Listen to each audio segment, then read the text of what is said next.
Hey everyone, it's time for another edition of Beaver Banter. Beaver Sports Talk lives here.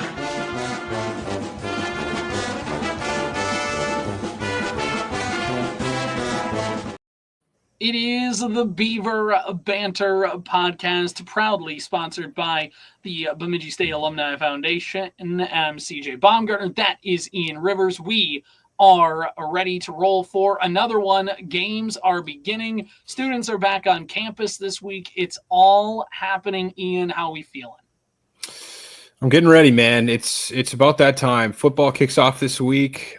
We still have another week to wait on some volleyball and soccer, but there's still enough to talk about to get a show out today and give our lovely fans some more Beaver athletics to listen to, especially with some news that dropped right before the podcast that we'll be touching on later as well. Yeah, again, Bemidji State Alumni Foundation is what's bringing you today's Beaver Banter Podcast. A lot of great stuff to talk about. Like you said, the roster coming out, some things like that. Also, we got games to talk about, which is the other great thing as well in this show. So why don't we just start off with football? And first, we are going to talk about the NFL because we already try and sneak in references anyways, and we got through the first episode of the year without Ian making a Chargers reference. Yep. Just barely snuck through there. I was thinking the whole episode, how am I going to do this naturally? But never did quite come up with something. So now we just shoehorn it in now, so then it gets out of the way. Najee Harris back on the roster. So, one eye and all. Yeah, that's honest to God. Like, that's the weirdest thing because all preseason long, we've kind of been expecting that it's like he's going to start on the PUP list. Like, it seems like he physically can't take any contact, and now they're just like, no, he's going to go on the roster. I don't know, man. I don't know. It's been a weird off season, but hopefully that means that the regular season is normal. Because the Chargers get a little bit of the Bears, it's off-season champions, normally. And so hopefully, this has been the weird off-season, and finally it's going to lead into a normal regular season instead of a, chaos. But we'll see. Well, exactly. And, who has a couple eyes and who's working on making the 53-man roster? That would be a Bemidji State alum, Gunner Olszewski. Year number, what's this? 3, 4, 5, 6, 7. 7 years that he'll now be playing in the NFL for his 7th season. The New York Giants announced their official 53-man roster earlier today, and they have to put out there right away. Players are listed alphabetically. This is not a depth chart because there's somebody out there that's just going to think that. Gunner Olszewski making the list with Bo Collins, Jalen Hyatt, Malik Neighbors, Wandale Robinson, and Darius Slayton. Right in the middle there is our guy, Gunner Olszewski, making it. Again, they have special teams on here, but they don't necessarily say who's the kick returner, punt returner. But Gunner Olszewski's made his bones in the NFL as being a returner more than anything else, and that's what kept him in the league so long. And it's just so cool once again to see a Beaver in the pro. And now all of a sudden, this went from this is a cool story, he made an NFL roster, to this guy beat the odds and has had a longer than average pro career. The average professional career is 2.5 seasons. And for him to double that and now getting close to darn near tripling that is just really cool that Gunner is able to do this, and just really, really good for the BSU program. And it's also cool just because he's a player that we watched on campus and talked about in the old R&B Sports Talk show.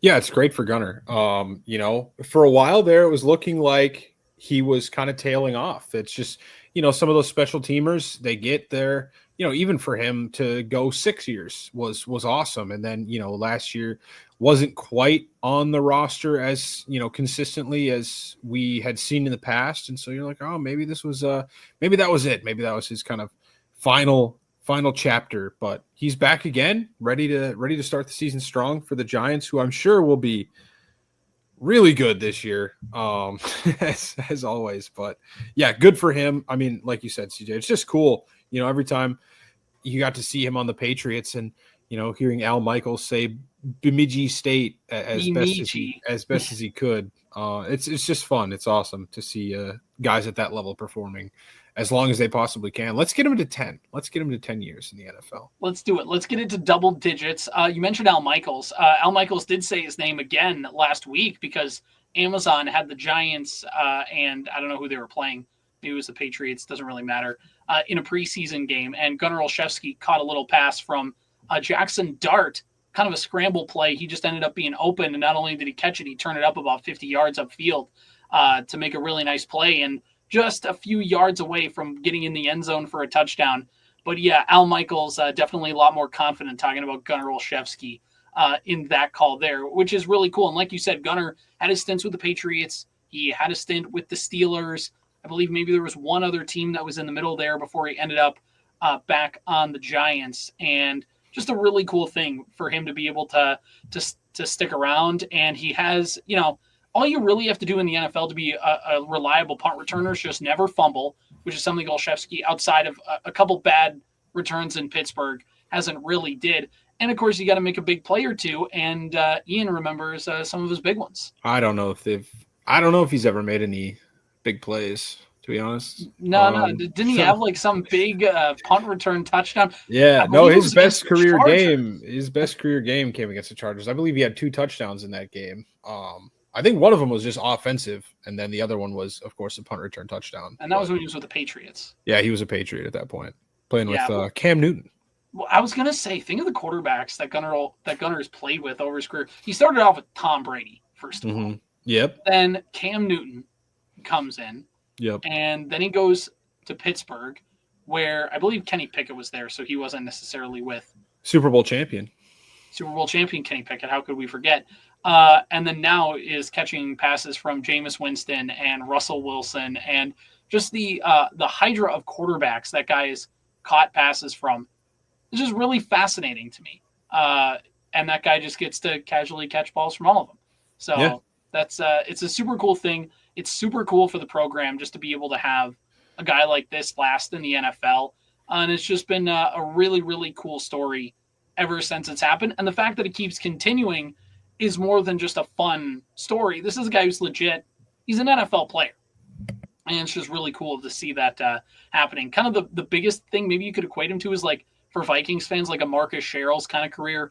You're never really on the field as your primary position, but you're the kick returner, the punt returner that is just dependable back there and it sticks around and able to do his thing. The thing about being a punt returner is there's a couple things. You got to have the confidence. You got to kind of be able to do that because you have to see a ball a mile in the air knowing that there's 11 guys trying to take your head off on the way. And the thing at Bemidji State that we always saw with Gunners, that was the joke on him. That was the rap, is that he never fair caught the ball.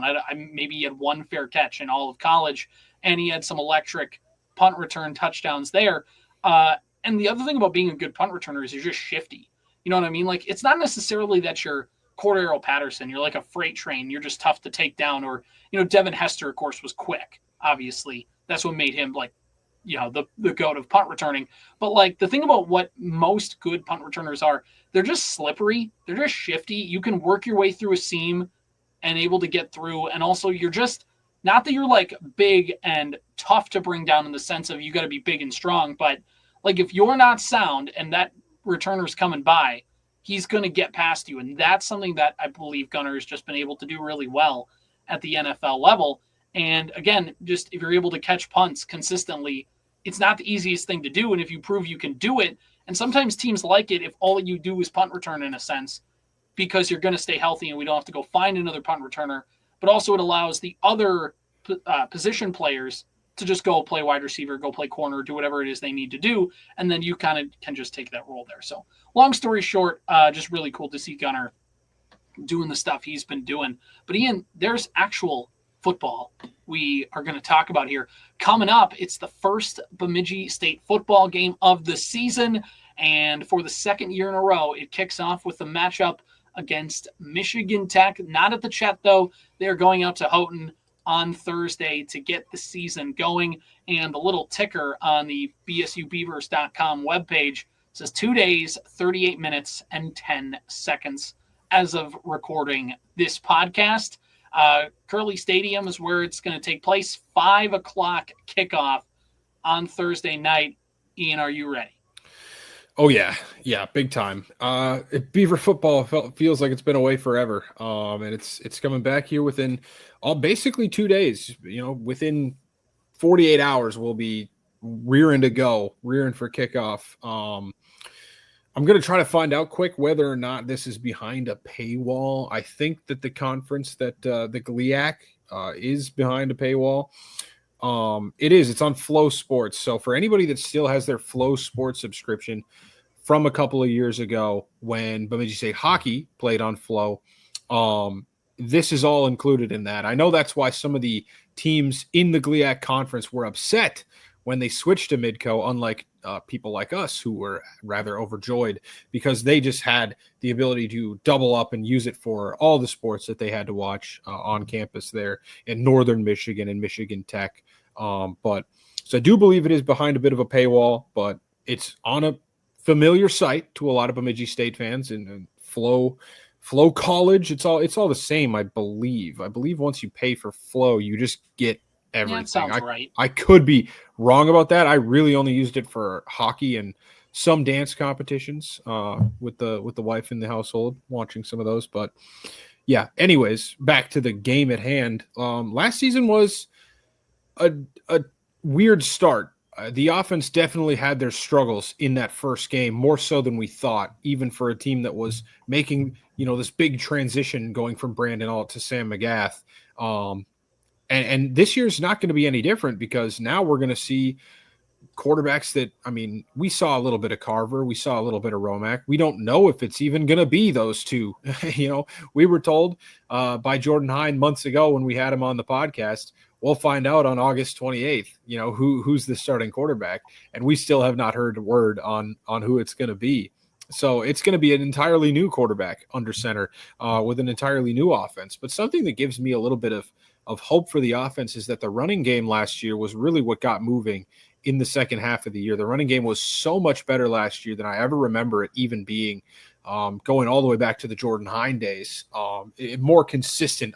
They had good running games in the past, but just consistently week over week, the Beavers used that three-headed monster in the backfield to really just wear out defenses. And it was a different style of football than we're used to seeing. But I think that's something that's going to ease the offense into the season, regardless of who's playing quarterback. And it's going to maybe not ask them to do so much in the opening games. Of course, last year, the Beavers were able to sneak out a win. I forget, CJ, did they go down? They went down to kind of the wire. Did they end up making – I'm gonna go back and look. Did they they had to make a field goal, I think, at the end to win. Yes, because it went to overtime. We won 19-13 in overtime. That's right. I also forgot about that. So, it was a touchdown in overtime. Yep. Peters got a touchdown in the fourth quarter. The Beavers made a hell of a comeback in this game. It was looking, they were starting pretty rough at that opening kickoff game last year. Oh, and then, that's right. Michigan Tech tied the game with no time remaining with a 32-yard field goal to send it to overtime. And then it was a Bryce Peters, his second touchdown catch of the day from Sam McGath to win it in overtime for the Beavers. That's right. But yeah, went down to the wire. We certainly weren't expecting, coming off of the season we had the year prior, to go up against a team in Michigan Tech who is usually somewhere around 500 historically over the last couple of seasons. We weren't really expecting that to start the season, but a win is a win. And now you got to go on the road to Houghton, one of the longer road trips the Beavers probably are going to have to take. Now, of course, these guys are used to long road trips. Now, I don't know. Does the team fly down to like Texas and Colorado? I have to assume for the tournaments, yes, but I think the NCAA helps with the pay. I think the NCAA helps schools afford the travel budget, right? For that, or they give them a little money to help. I'm just thinking for how long they have to sit on a bus usually. Normally, I feel like they're totally busing to Houghton. Oh yeah, absolutely. They're not. But when it came to it can't be a very good place to fly in up there. That's probably the problem. Right, exactly. But yeah, when they went down to Texas, when they went to Western Colorado, they probably didn't fly to go down to Mankato. Just a hunch. When they did the playoffs last year, but yeah, when they get those longer games, I believe the NCAA helps out just with everybody getting there, just to again try and help the schools out so they don't have to bus as far. Mm-hmm. But yeah, you mentioned the quarterback competition, and I think that's the biggest thing. Obviously, with any team is who's your signal caller, and especially just with the way that Bemidji State has done things. And again, we went from Brandon Alt to Sam McGath, and now for the third year in a row, there's going to be a different signal caller under center. And there was an article in the Bemidji Pioneer, and basically the headline is Bemidji State QBs Connor Carver and Zach Romack battle for playing time. And that kind of insinuates that, go read the article, go read all the stuff in there. I don't want to give it away everything right now, but what it does insinuate is it does kind of insinuate that it's those two guys who are kind of fighting for that top spot, which I think if we kind of guessed, if we looked at the depth chart and looked at the names and the ages and things like that, you kind of guessed it would be between Connor Carver, who we saw last year make a lot of plays kind of as this gadget player, and then also Zach Romack, who is a redshirt junior from Morris, Illinois. Connor Carver, a redshirt sophomore from Fort Dodge, Iowa.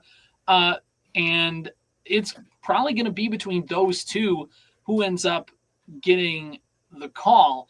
And both of these players have been in the program right out of high school. They've been in here for a while. So the familiarity with the offense, everything like that is set. It's just going to be which one, do you think is going to be the better player?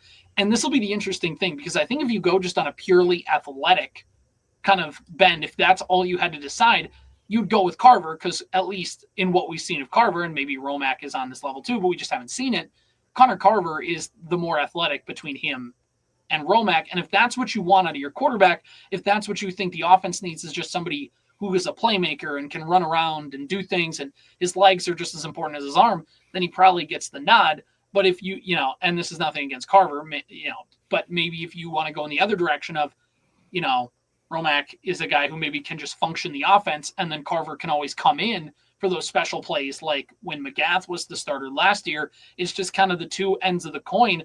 Obviously, we haven't seen practice. We haven't talked to anybody. We don't really know what things are going to look like, but we're going to know in a couple days. Ian, just off a gut feeling, what do you feel like there's any particular direction BSU is going to go in, or are you just shrugging your shoulders like the rest of us? I all the way back to last year, as soon as it ended, I mean, my gut instinct was telling me that they were going to do something very similar to what they were doing at the end of this season and what they did in the past with Alt and McGath, where Alt is the guy and then McGath comes in for short yardage situations where you want to do more of an option read or have more of a rushing threat in the backfield.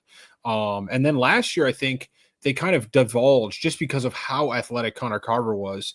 They evolved that, I should say, and made it more of we're actually going to use this guy as a power runner on early downs rather than just in short yardage and goal line situations. My guess was immediately Romack is the guy that's come in late in games when the Beavers were up over SMSU. There was another game against UMary, I believe it was, later in the season, where Romack was the guy coming in at the end, getting the cleanup job and just saying, hey, go out there, get a couple drives, throw 2 passes, and just hand the ball off a bunch. We're running clock. Like, hey, here's some opportunity, like, to go do some stuff. Yeah. Yep. And then Carver was the guy that came in and gave the change of pace from McGath, who they kept more in the pocket last year. And McGath was also an athlete in his own right. Yeah, he was. The guy that when Alt was the quarterback, they would bring in McGath in the goal line situations. Yeah. So my gut instinct immediately after last season ended was that Romack was probably going to be the guy that they started the year with at QB.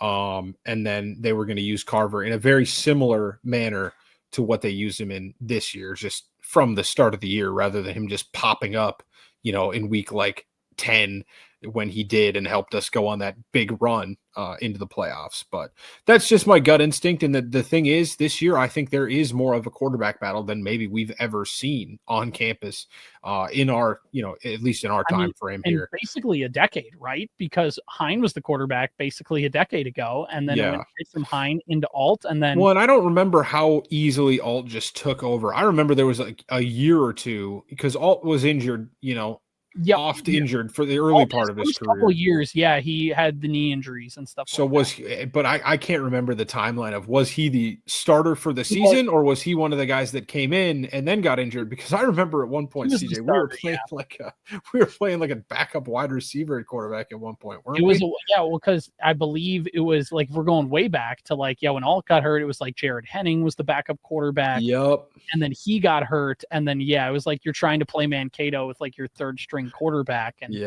things like that. That was a rough season. And they still had a pretty competitive year on top of all those quarterback injuries.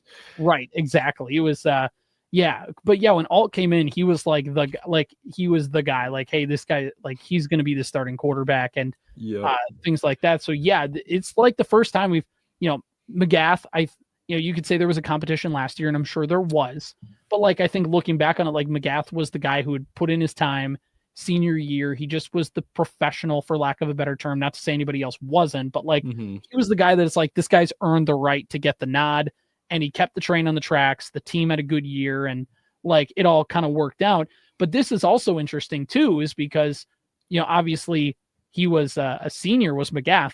And if you look at the quarterbacks on the roster, Bart Makinich is a redshirt freshman out of Mankato. Caleb Thynesen is a redshirt freshman out of Cokato. Zach Romack, of course, a redshirt junior. Lewis Bexa out of Decorah, Iowa, is a freshman. And of course, Connor Carver as well. Those are the running backs on the roster. Like, Romack, quarterbacks on the roster. Thank you.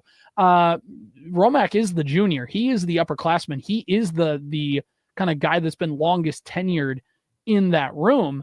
And so this will be interesting because not only does it have implications for this year, but theoretically, whoever you pick, if things go according to plan, is probably your starting quarterback next year. And it's the chance to kind of build that rapport. And obviously, this is just the thing with college sports. Every 1 to 2 years, there's a new starter in each position. That's just how college works. But it'll be really fascinating to see kind of who wins that battle, because theoretically, they're given the keys to the program for the next couple of years. Yeah. I think the main difference between this year and last year's quarterback battle is just because we had seen McGath for 2 years or more, behind Alt, being that change of pace quarterback and being the consistent backup. And so there was, we've never really seen him as the true QB. Yeah, he comes in at the end of games when we're blowing out Minot or Crookston or whatever it is, but we've never really seen him truly take over the offense. So we had doubts about whether or not they would do that or whether or not they were going to turn to a guy like Romack. But I mean, I think just based off of what we've seen now from some sample size from this coaching staff, they're probably going to lean on the upperclassmen early. And if things go sideways, which I don't presume they will, because this is it's a friendly offense for a quarterback. You say that about the Minnesota Vikings and what they might be able to do for JJ McCarthy this year. It is a very friendly offense for a quarterback. So unless things go completely off the rails, which I'm not anticipating they will, I assume, again, no official word from the team from us. We are not insiders on this, but I assume it'll be Romack taking the first snap. I made it up. Yes, I made it up completely. But you can take my word as gospel if you want, but I wouldn't recommend complaining about it when I'm wrong, because it's probably going to happen. Well, and this is the interesting thing too. Like you said, it's a quarterback friendly offense, and I agree with you. And that offense is bringing back some players from last year and things like that.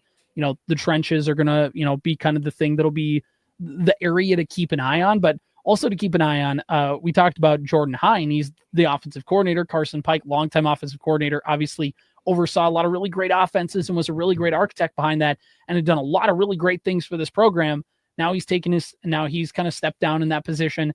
And now it's Jordan Hine's turn. And Hine was in the offensive staff, except for last year. He was the offensive coordinator of Northern and got things going for them kind of as the year went on. And we had a great interview with Jordan last spring that you can go back into the archives and listen to and watch wherever you get your podcasts and YouTube, and kind of hear him talk a little bit about that. But this is still his first go around as Bemidji State's offensive coordinator, getting quote unquote his quarterback. Obviously it's Bolte's final decision, but the offensive coordinator, you think it's a lot of sway in that conversation as well. You get his quarterback, his offense, and things like that, and how that's going to look. And, I'm assuming it'll be a lot of the same things. Maybe one thing will be tweaked here or there, obviously, but it's probably going to be a lot of the same schemes, a lot of the same identities, a lot of the same things that Bemidji State's offense has been used to, just by the fact of he's been in this system and in this coaching staff, and that's where you got to start. So anyway, long-winded way of saying the quarterback thing will be interesting. I think, like you said, Romack maybe is that guy who they go with just kind of on the gut level, and maybe it's an open competition. Maybe they do end up playing multiple guys. Like maybe they play both of them and give them some time. My guess would be probably not, because like in college, like Missouri, I think Mizzou is doing this with their quarterback battle. When you're playing, when you're an SEC school and you're playing an FCS school, yeah, you can go ahead and do that. But like, obviously Bemidji State played a really tight game with Michigan State or Michigan Tech last year. You got to make sure that you win the game too. You don't want to like tinker too much with the offense and they have no rhythm and then you end up losing the game. So that'll be interesting. We'll figure all that out as things get going on. But another part of this equation too, offensive and defensive lines, I think, are the big question mark for Bemidji State coming into the season. And again, not that like it's a hindrance or it's the worst thing on their team, but it's the most unproven part. They graduated as they always do. It seems like Bemidji State always has really great, solid offensive linemen. They get good defensive linemen to come in there. This is going to be an interesting kind of fit because they're going to have to figure out in those trenches how they're going to make that combination work. And on top of that, if you're looking at the BSU defense, there's no Marcus Hansen this year, which I think at least myself, I kind of forget about that. He's the NSIC Defensive Player of the Year. To not have him on your defense is certainly going to be tough. And not only that, the fact that don't look up where he's playing. Don't look it up. Don't do it. Don't do it. You're a friend of the show, Marcus. We have no bad words to say about you. No. The bad words will be reserved for the school where you go play. But anyway, it'll just be interesting to see how Bemidji State try again. It's college. You have to always account for players leaving and new guys stepping up. It always is that way. That's what this game is built for. It's just now time to see who's going to fill in those holes because there's just a few of them that'll be some question marks to monitor. Yeah, 100%. It's interesting. I worry about it every year. Oh my gosh, we lost so many, people in the secondary, I think a couple of years ago. And then the secondary came out and last year it was phenomenal. It was better than I'd ever seen. And so I trust this coaching staff more than anything to get these guys in the right spots because, they did it last year. And I think that the defense has been the thing over the last 3 to 4 years that's been improving the most year over year. It's just been great. And it's awesome. That's kind of the way you want to play. If you're Bemidji State, you are up in the Northwoods. It's going to be cold more often than not. Being an air raid offense is fun. Throwing 40 touchdowns a year is fun. But this is the way that I think that this team is building its identity towards this defense and running the football. Because when the games get cold up here in northern Minnesota, that's what really helps you be able to win games. And I'm excited for it. I think the defense is probably still going to be one of the better, 2 or 3 in the NSIC as it was last year. I think they were second best in the conference last year as a scoring defense. And I'm excited to see. Like you said, CJ, every year bodies come in and out, and the Beavers have done a pretty good job of next man up and getting the guys ready to play. Yeah, and here's a couple things just to keep in mind as we get ready to start the season. Here's last year's football stats. Ian mentioned the running game a little bit earlier in the show. Bemidji State last year in terms of yards per carry was 4.5 yards a carry. That ranks 6th in the NSIC. And if you look at their total rushing yards per game, rushing yards per game, it was 180, which was 3rd in the conference, and 8 yards more game than Minnesota State. Only Minnesota Duluth and Minot State rushed for more total yards in a game than the Beavers did. If you want to look at passing, Bemidji State in terms of passing yards, they were a top 4 passing attack. And when you look at yards per catch, yards per completion, 6.7, that was 7th best in the NSIC. So this is a team that certainly, again, has been very dual balanced. It's felt like they've been able to do that really, really well. In terms of just scoring overall, they were 3rd in touchdowns with 48 last year. Total points, they were 3rd with 358. Only Minnesota State and Minnesota Duluth had more total points than the Beavers. Switching things over to the defensive side of things, the Bemidji State pass defense, you mentioned that secondary. In last year, Bemidji State, in terms of yards allowed 2,197 passing yards, and that is 7th best in the conference. They're sitting about middle of the pack in terms of that. When you look at rushing yards for the Beaver defense last year, yards per rush was 3.1, which was second best in the conference. So Bemidji State was really able to hang their hat on a stellar run defense, able to do just enough in the pass defense as well. They held teams to under 100 rushing yards a game. And like you said, in the Northwoods, in a spot where people prioritize that, just a really big thing. So that's a couple news and notes kind of to remember from last season. Also, just to wrap things up and putting a bow on our Michigan Tech conversation, last year when these two teams played, of course, it was a overtime victory for the Beavers. But let's go all the way back to the first time Bemidji State ever went to Houghton for football. That was in 1956. It was a 32-13 loss for the Beavers.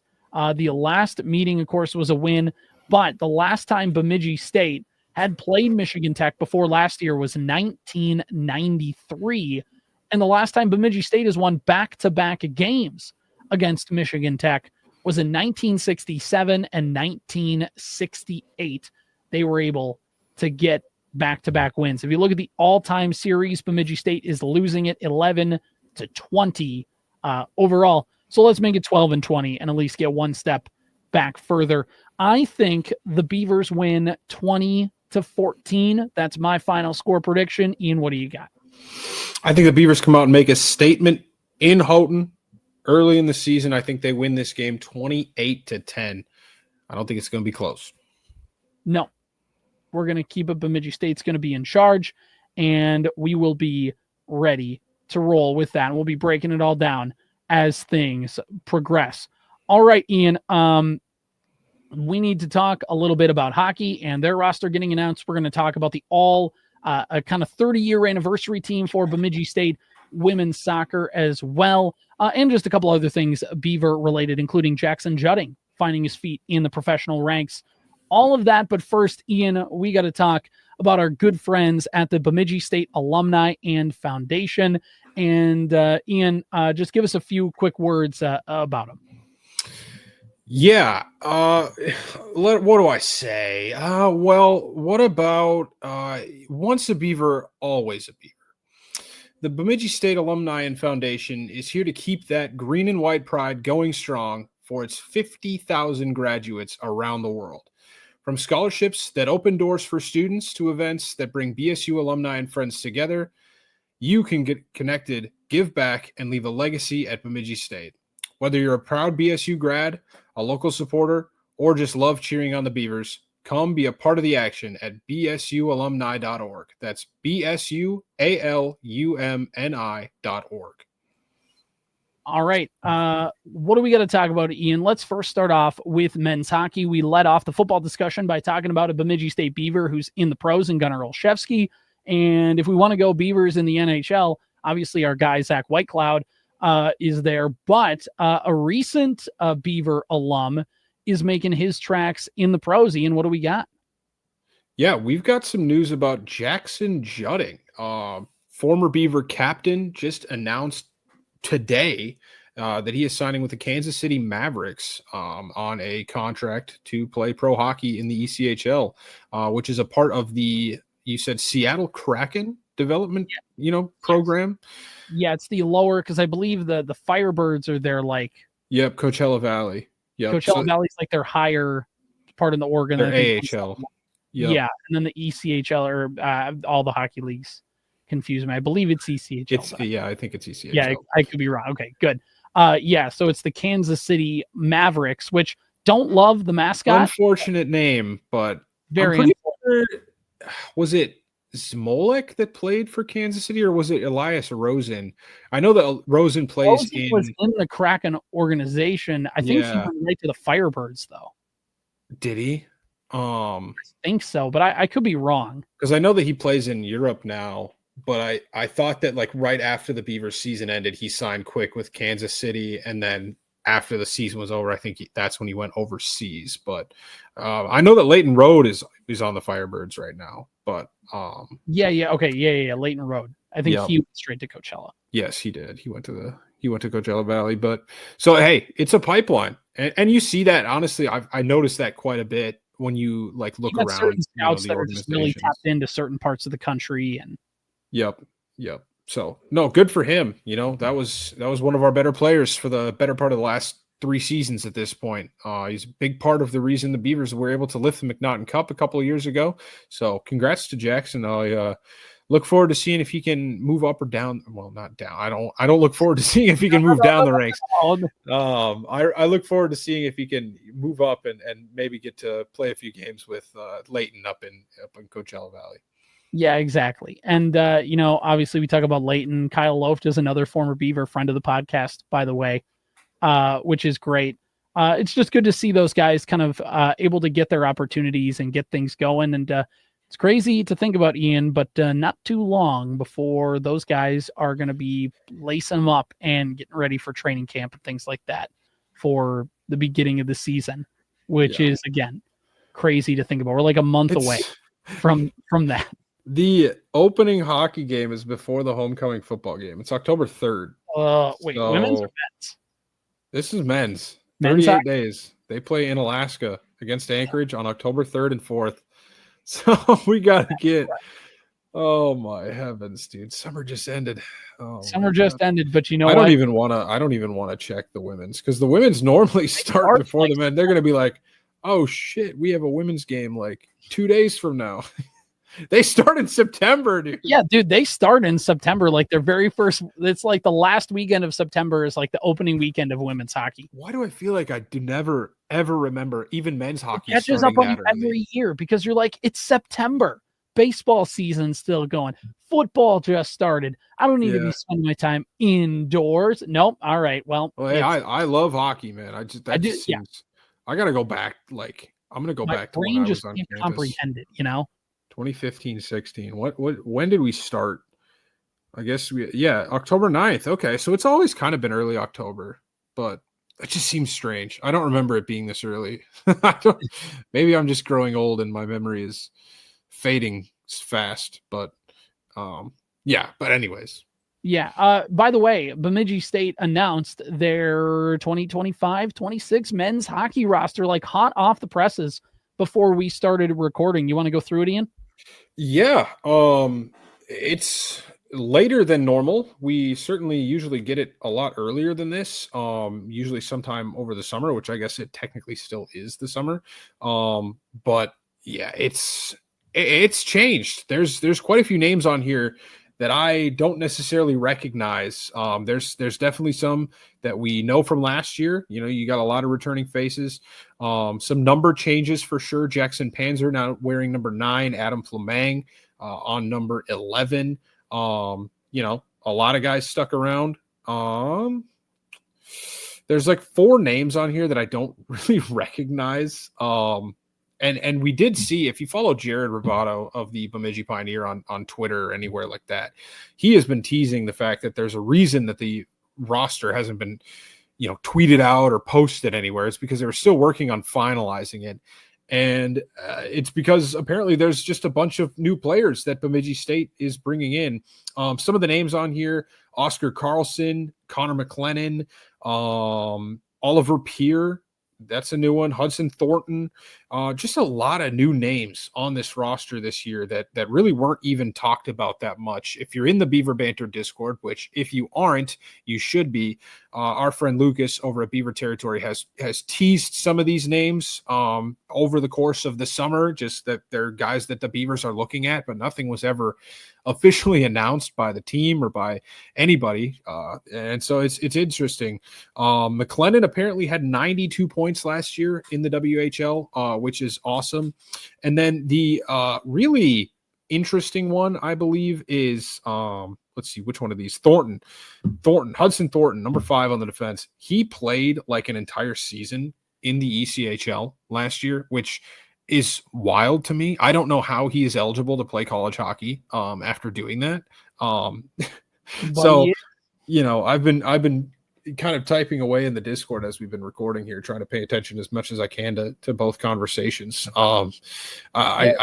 Are we going to win a national championship in hockey this year and get it stripped away in like 2029? Because they're like, no, you guys had a pro hockey player playing on your team. And that was let me put it to you this way, Ian. If we win a national championship, I won't care. The vibe, you take it away. The moment will be so great. I will refuse to ever acknowledge it. You can't take away my memory. And little do we know in 5 years when they do announce that, Yeah. I think if Bemidji State ever wins a natty in men's hockey, I think we just shut the podcast down. Like, what do we do after that point? We can't go anywhere from there. That's the peak, you know? That's it. We're done. We'll have a celebratory episode. We'll cuss like a sailor and we'll get out of here. Like, that'll be it. Like, we'll do everything you can to get ourselves canceled and then be done, like burn the bridges, and we're done, because what are they going to do? We'd be a national champion. But like you said, Jared Rubedo of the Bemidji Pioneer, he's the sports editor over there. He had a quick word on X talking about the drop of the schedule. Go follow him on X. Go follow Bemidji Pioneer Sports and all the great work they do. But he said 4 more Bemidji State editions announced. Oliver Pierce, a left shot forward who played U Sports for New Brunswick last year. Vincent LaBelle is a left shot U Sports forward who played for 2 seasons at the U of Ottawa. And he said Hudson Thornton, like Ian was just mentioning, is a left shot defenseman who played in the ECHL last season for the Orlando Solar Bears. Connor McLennan is a right shot forward out of the U of Alberta who also played in the ECHL and the AHL. All 4 players come from the CHL, 7 total former CHL players. And that's obviously something new too. The Canada pipeline has kind of been opened up for the NCAA. Yeah, and for Bemidji State especially, they have been nailing this CHL news. And I mean, Max Hildebrand, one of the new goaltenders on the roster, somebody that can hopefully come in and replace Matthias Scholl. We talked about the quarterback battle. What will the goaltending battle look like? Based off of the Saratory history, me and CJ were kind of talking about this pre-show. I assume it's going to be Robbins and Hildebrand to split the season, and it might be Robbins and Hildebrand to split the whole year. And Robbins has played decent at some times. It is what it is. I really am optimistic as to what Hildebrand can do for this team this year. And honestly, this is all very good stuff. The Beavers had some really good incoming freshmen that we were really excited about. You know, you look over the names. Man, I used to remember how to pronounce this because I had done it like 4 or 5 times. Max Nemetsnikov. I think that sounds about right. He's really exciting. I'm excited to see what he can do. Van Uhas, that's an incoming freshman, I do believe. And then of course, Riley Funk returning for this team. I'm more excited about this roster now with some of these new announcements. That feels like there's a very good youth influx for this team this year, and that's maybe much needed after a rough season for the Beavers. We forget because they were we might forget because they were 1 game away again from the NCAA tournament, but it still was a little bit of a rough season, finishing 7th in the regular season. So, hey, I'm excited about this news drop. Really excited for this season, and it starts earlier than we anticipate, but it'll still be a welcome sight as soon as October rolls around. Yeah, exactly. And, like you said, the goalie battle will be something that's really fun to watch. And we'll talk about that as the season gets going. Looking forward to talking with Lucas of Beaver Territory, Jared of the Pioneer, and others about their thoughts on all of this. It's really, really exciting. And also, too, like you said, a good mix of getting some of those young guys in, but then also adding some of those guys who have played a lot of hockey games too. So not only do you get the influx of youth, but you get a good influx of guys who have just played a lot of hockey. And I think, especially in the CCHA, having guys that just have played a lot of hockey could really be a benefit, and played it obviously at some of those levels. Not that it's a higher level or lower level or anything like that, but just guys who have played it at a very competitive level, getting to come into the CCHA and play. I think this could be, obviously you got to figure out how all these pieces come together. And that's something that obviously could be an issue. But overall, like you said, Ian, that good mix of young talent, plus getting in some of those more veteran guys too, I think will definitely help out. The question on goaltender is going to be the big one, obviously. But there's a few other position battles here that'll go through. There's just a lot of intriguing pieces now on this roster that I'm just, like you said, really excited about to see how this is going to look when they come on the ice, which, isn't too far away. What did we say? It was October 3rd. October 3rd and 4th. Yep, that's going to be Anchorage. So if you want to make a big road trip, they're going to be up in the real North Country up there in Alaska. They're real North Country. They're in the North Pole at that point. Yeah, exactly. Yeah. Yeah, Alaska Anchorage. It's a good old 10 o'clock puck drop on October 3rd. Yeah. I you know what, dude? I'm a bit of a night owl, so maybe I'm a bit biased. Even as I've weekend will be yeah, it is, so that's a benefit, but I do miss some of those late puck drops, man. Those were so charming back in the college days, being able to just like, and hey, I wasn't a big partier either, so a lot of people might have been like, well, no, I'm not staying up to watch that game. I'm going to be going and doing other college activities on a Friday and Saturday night, but not me. That ice tape. Yes, I was watching the Beavers beat Alaska Fairbanks 6-2 at 1 a.m. We're having Ian's old roommates go in the Discord, and they're going to prove this. They're going to prove or disprove Ian's claims here. If you're listening, drop it in. Hey, go ahead, man. Go in. Come on, Austin. I know you can. Put it in there. All right. So a couple more things that we got to talk about here before we wrap up the show. We are going to talk a little bit about women's soccer because they announced their 30th anniversary team, which is really cool to see. And we'll just kind of break down a little bit of that and talk about all the things that are involved. But also, we need to talk a little bit about, once again, our good friends at the Bemidji State Alumni and Foundation and the great things that they do. Obviously, they are the proud sponsors of the Beaver Banter Podcast presented by the Bemidji State Alumni and Foundation.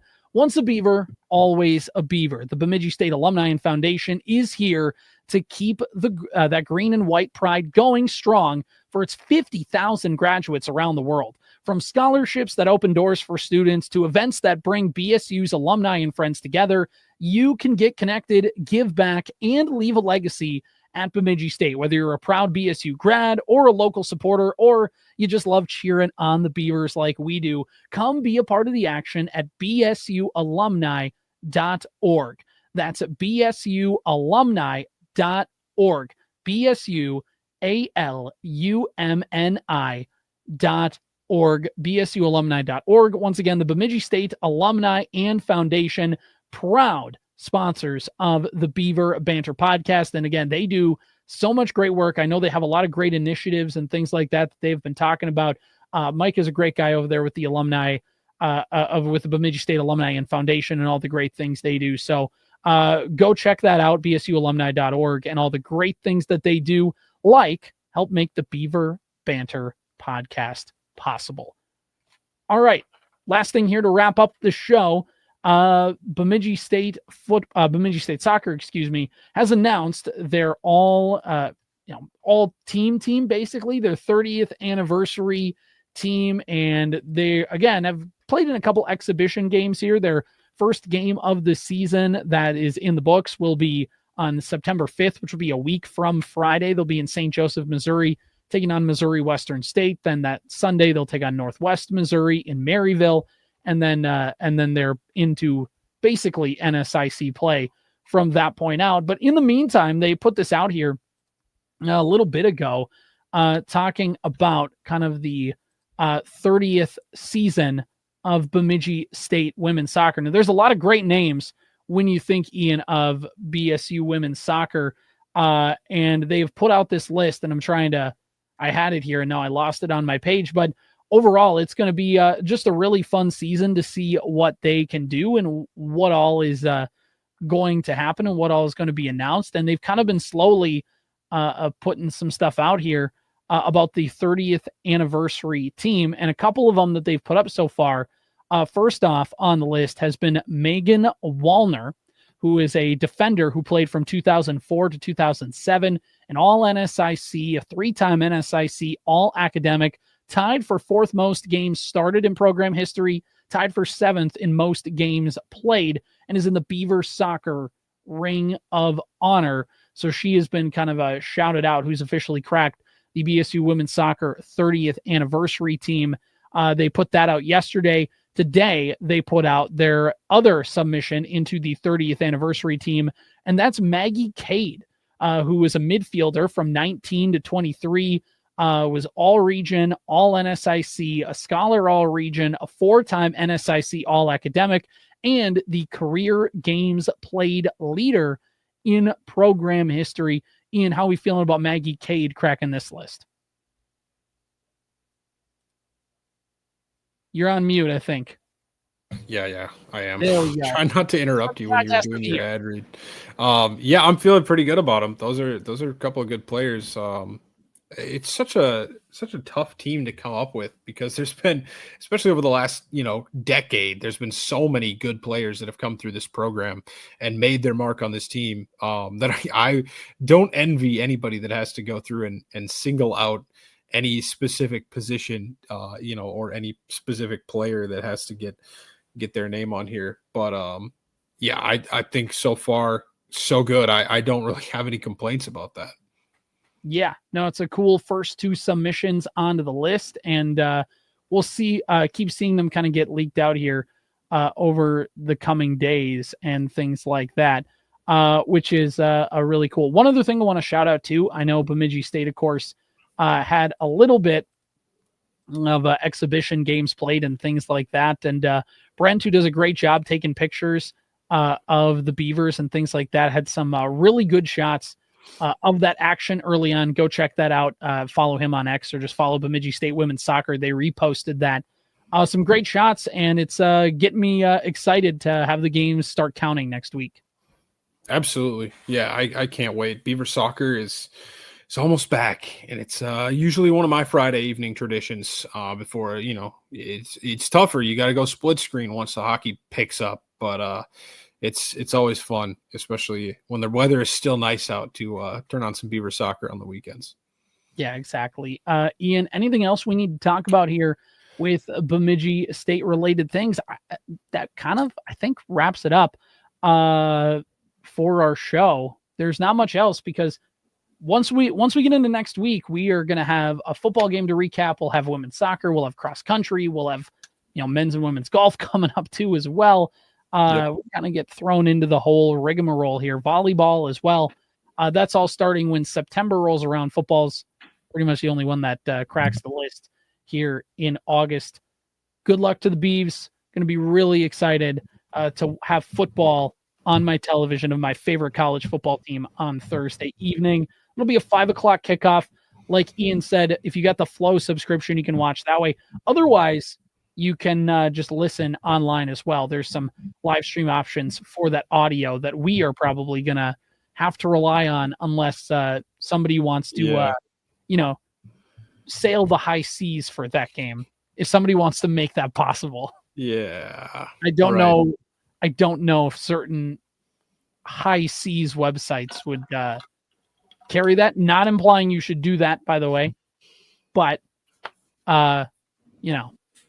I want to be able to watch football. So that's all I'm saying. Anything else, Ian? No, I don't think so. Just excited to finally get into the Beaver sports action. We waited all summer long for some more football. And this coming Thursday, just a few short hours from now, it feels like we'll finally have some football to watch. Finally. Once again, want to thank Bemidji State Alumni and Foundation for sponsoring the Beaver Banter Podcast. Go check all the great work they do at BSUalumni.org and just all the great things that they are offering up. They're a great organization, and we couldn't be more proud to have them on board here and helping make the Beaver Banter Podcast possible over at the Bemidji State Alumni and Foundation. I'm CJ. That's Ian. Roll Beavs. We'll catch you next.